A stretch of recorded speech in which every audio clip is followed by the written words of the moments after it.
Comment devenir libre financièrement et ne pas perdre sa vie à la gagner? Je suis Guillaume, cofondateur avec mon associé Christophe de la newsletter Ataraxia. La mission d'Ataraxia est d'aider un maximum de personnes à atteindre la liberté financière grâce à l'investissement, notamment immobilier. Nous avons lancé le podcast Au coin du feu pour partager les discussions que nous avons entre nous. Si vous souhaitez accélérer sur le chemin de la liberté financière, bienvenue avec nous au coin du feu. À ton avis, qu'est-ce qui empêche les gens de réussir en général ? Je pense qu'il y a plein de raisons. On va voir si on les trouve toutes. Je dirais la première raison, je pense qu'il y a beaucoup de gens qui voient l'objectif final sans comprendre qu'en fait, il faut y aller étape par étape. Et ça paraît impossible du coup. Il y a ça. Il y a aussi pas mal de gens qui ont, je ne sais pas si c'est le bon terme, mais des problèmes psychologiques. C'est-à-dire qu'ils sont à deux doigts d'y arriver, mais en fait, ils vont tout gâcher. Parce que ça va leur rappeler, leur ramener à une situation ou leur faire ressembler à quelqu'un, à une personne à qui ils n'ont pas envie de ressembler. Je connais 2 personnes comme ça, tu vois. À chaque fois, c'est à 2 doigts de fonctionner. Et puis en fait, ils sabotent tout au dernier moment. C'est pas vraiment pourquoi. Je pense que ça ramène à des choses de l'enfance, etc. Ou, voilà. Je pense que la raison principale quand même, c'est qu'à mon avis, pour vraiment avancer, il faut avoir une motivation qui peut être positive ou négative. Par exemple, vouloir avoir quelque chose ou alors vouloir fuir quelque chose. Et je pense que la vie est trop confortable ou pas assez inconfortable pour la plupart des gens. Et donc ils aimeraient bien progresser ou fuir quelque chose, mais ce qu'ils veulent obtenir n'est pas assez motivant ou ce qu'ils veulent fuir n'est pas assez horrible pour vraiment se bouger. Et du coup, c'est une forme de paresse, on va dire. Ils savent ce qu'ils ont à faire, mais ils n'arrivent pas à trouver la motivation parce que c'est pas assez fort ce qu'ils cherchent à fuir ou à obtenir. Qu'est-ce que t'en dis ? Moi, je pense que c'est effectivement la raison principale.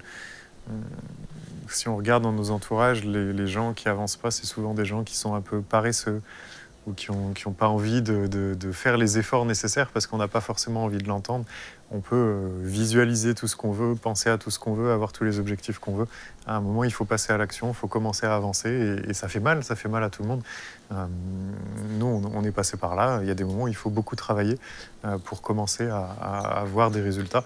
Et je pense qu'effectivement, la plupart des gens ne sont pas prêts à faire ces efforts-là. Et je pense que ce que la plupart des gens ne comprennent pas, c'est que c'est le démarrage qui est ultra difficile. Par exemple, si on fait une séance de sport, c'est les 5 premières minutes où voilà, faut commencer. Mais une fois qu'on est dedans, c'est de moins en moins dur. Moi, je sais que j'ai eu quelques années difficiles au début, mais plus j'avance, moins c'est dur.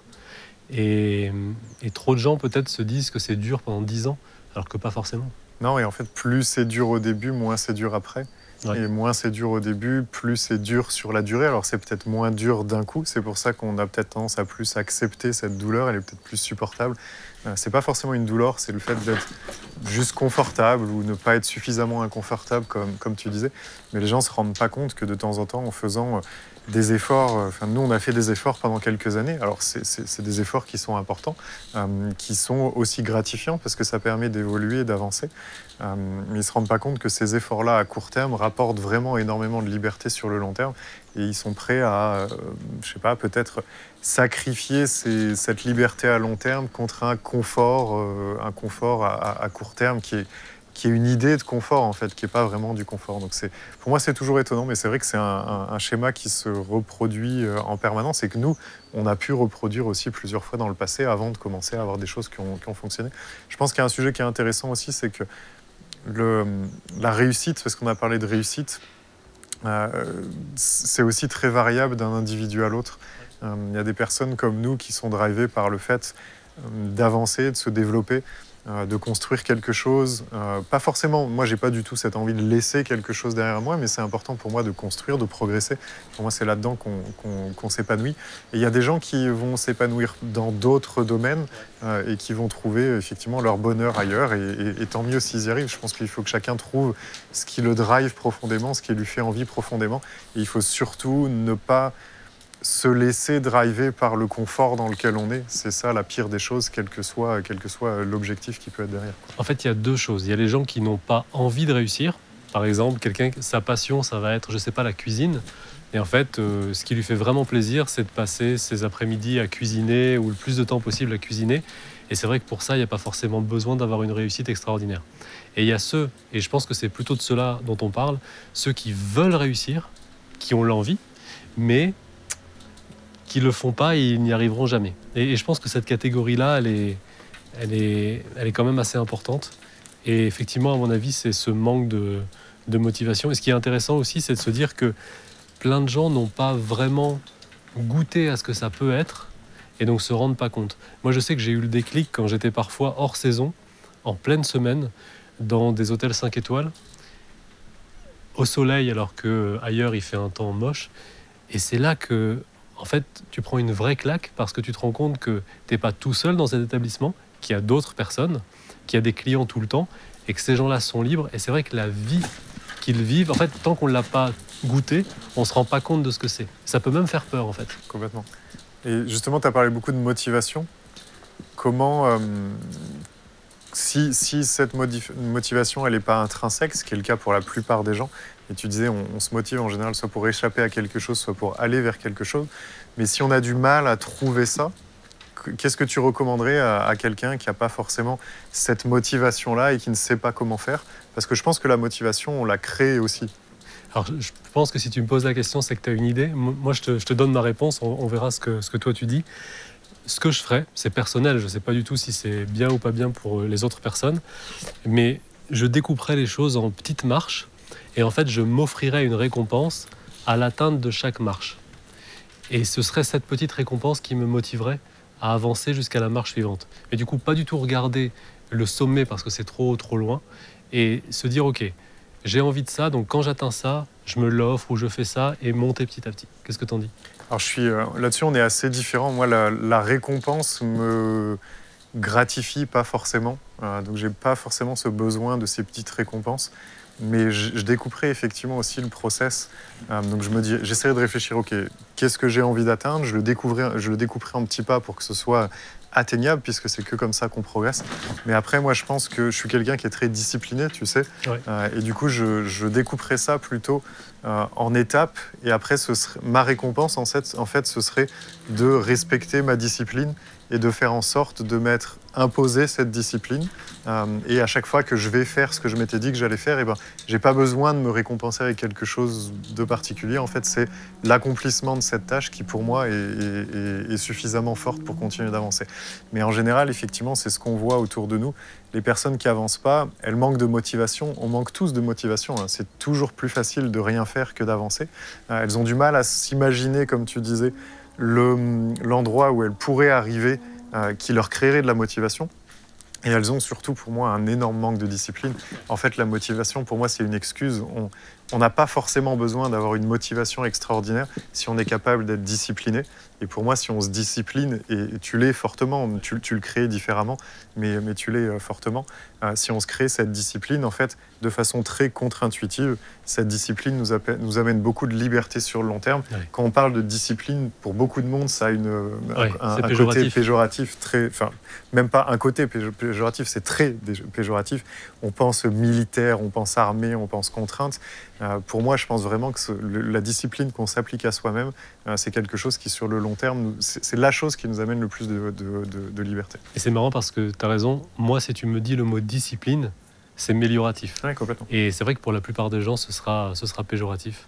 Donc ma recommandation, moi, ce serait de dire, ne pas avoir de motivation, c'est pas une excuse.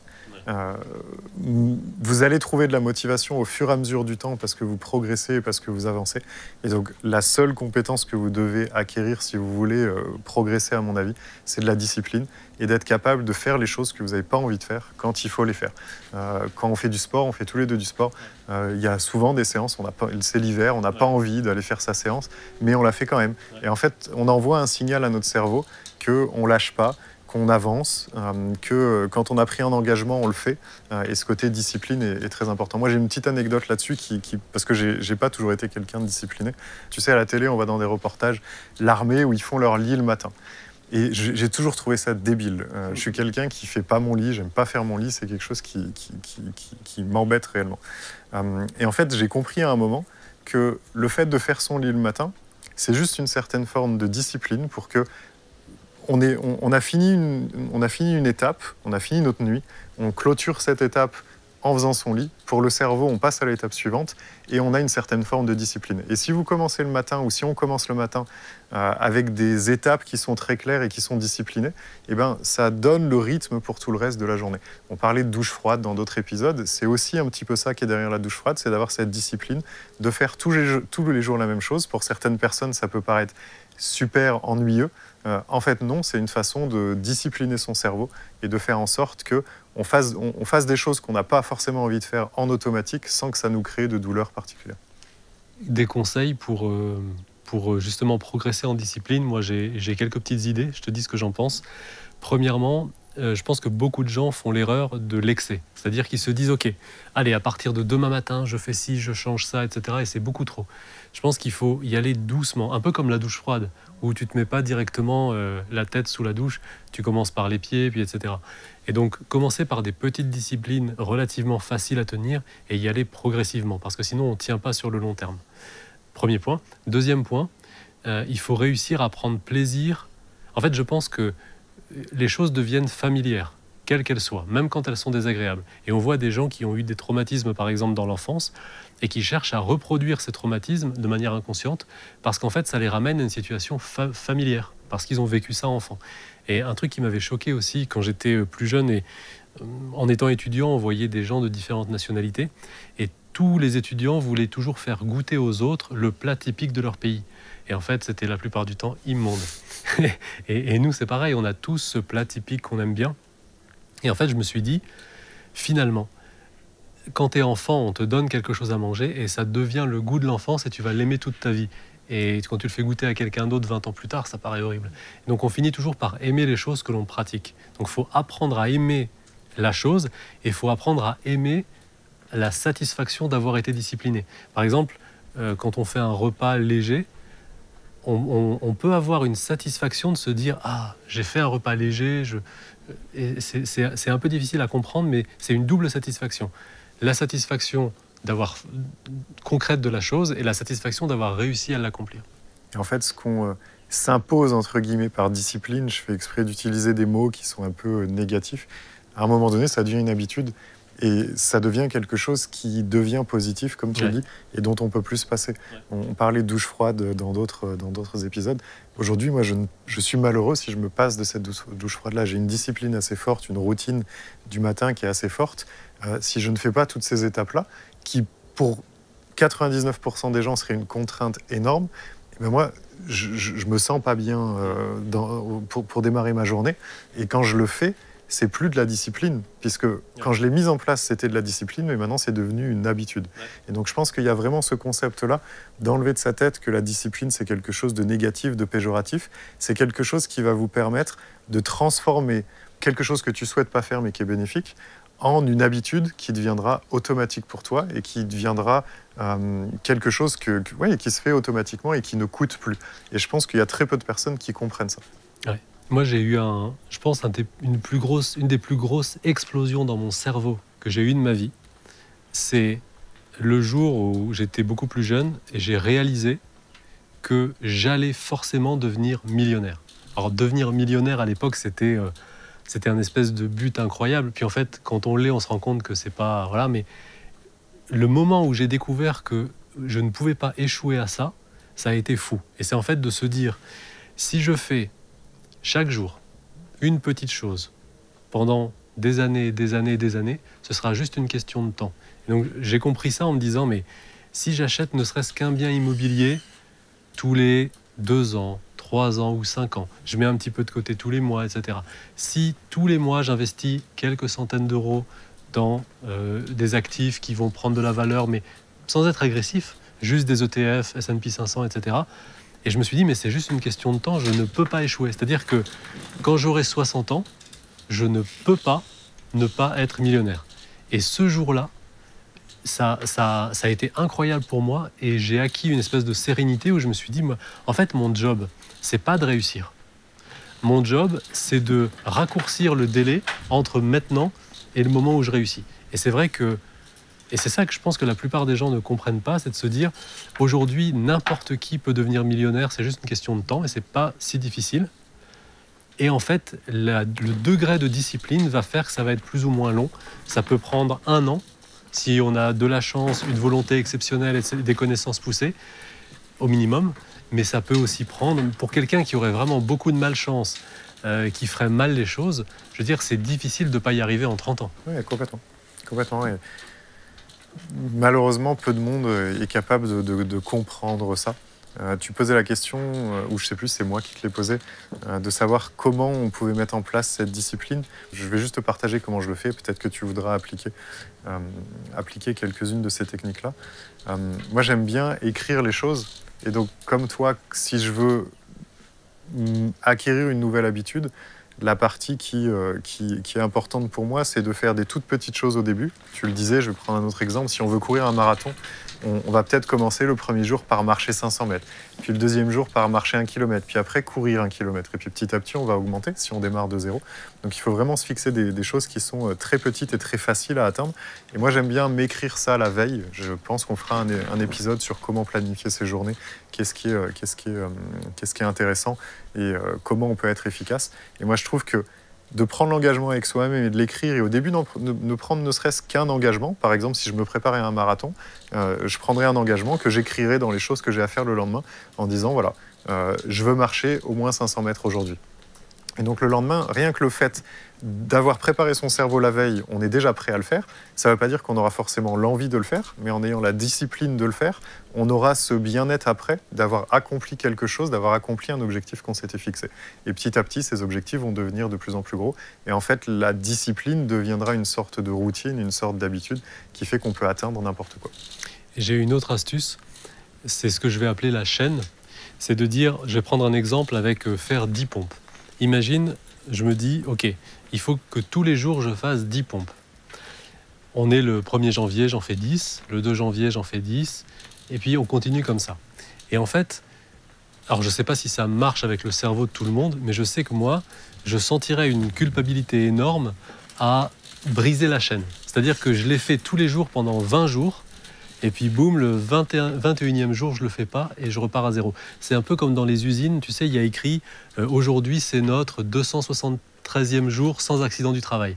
Et en fait, c'est ce côté de dire « S'il y a un accident du travail, on repart à zéro », alors qu'on a tous envie de battre le record. Et de se dire le 1er janvier « Ok, cette année, je vais faire une chaîne parfaite de 365 jours consécutifs où j'aurai fait mes 10 pompes. » Et en fait, imaginons, on est le 250e jour et j'ai pas envie, je ne peux pas repartir à zéro. Donc je sais pas si ça c'est un petit hack qui marcherait avec tout le monde, mais je sais que ça fonctionnerait bien avec mon cerveau.